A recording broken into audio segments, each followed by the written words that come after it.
So hello guys, this is Shagnik and today I'm going to speak on artificial intelligence. So artificial intelligence is a buzzword nowadays. Like it's very common and almost every one of us have heard about AI, artificial intelligence. And it's considered as a thing of the future. But is artificial intelligence really a thing of the future? Well, many of us don't know the fact that McCarthy in the early 1950s, he first told us about artificial intelligence. Even Alan Turing, he performed a test called the Turing test, which sort of told us about artificial intelligence during that time. So what is this very common and very important term, artificial intelligence? Well, artificial intelligence is composed of two words, artificial and intelligence, as you can see.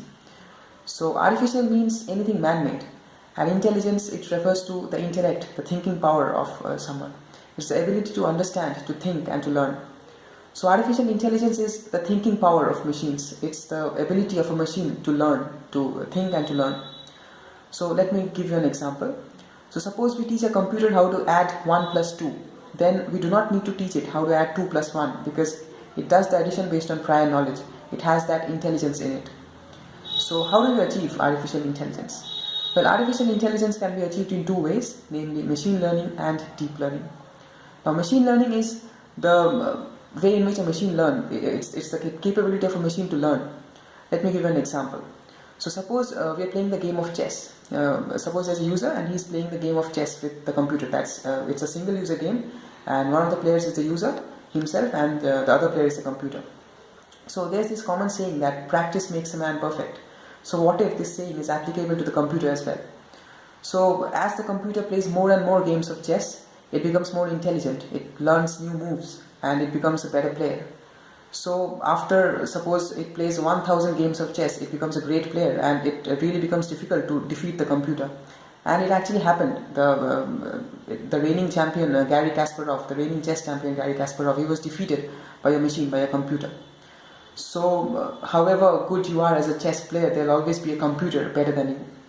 So yeah, that was machine learning. And deep learning, it's the way in which a human brain works.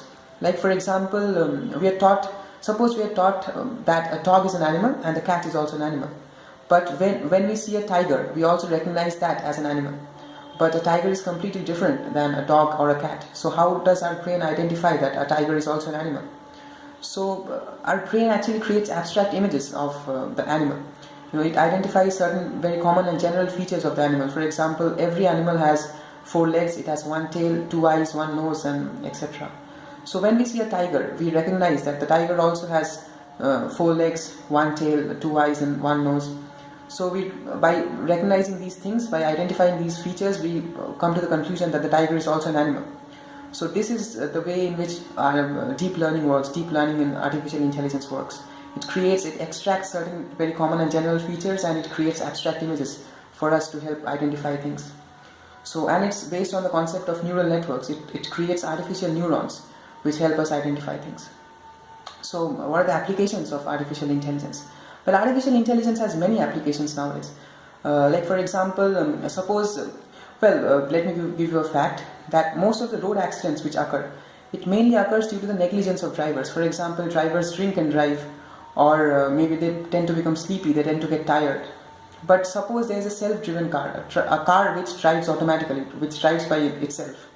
So a machine will never get tired, it will never even drink and drive.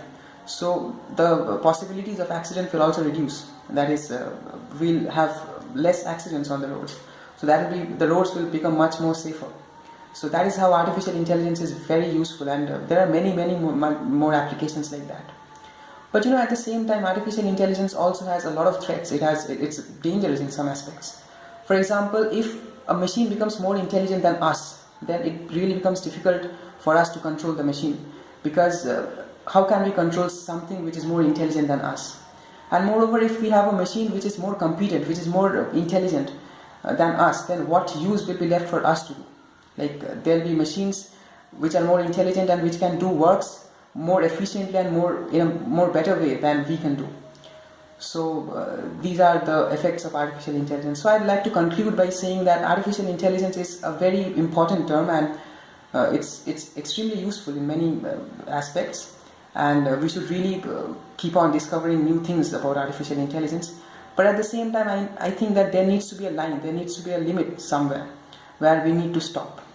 And so guys, that's all for today, and thank you.